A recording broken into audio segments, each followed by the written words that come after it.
Jatend migao mar Arita Kipchumba Murkomen oyango nyamburko manyien mag lweny kido mar MRAP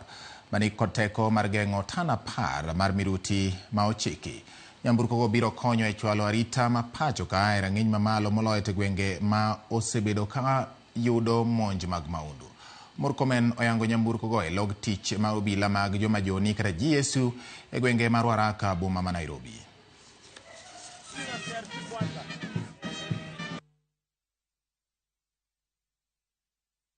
We live in a nation that is surrounded by a number of countries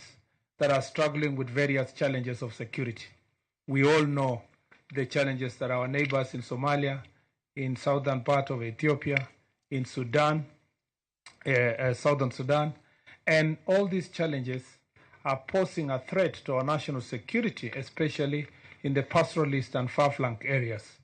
As to ensure that we secure this nation further and to make sure that our officers are protected from a few criminal elements that may be wanting to harm the citizens and harm also officers who are providing cover for law and order,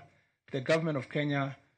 put in place a modernization program under the leadership of President William Ruto, which program has been implemented in the last 2.5 years to make sure that the equipment that is used by our police officers are modern.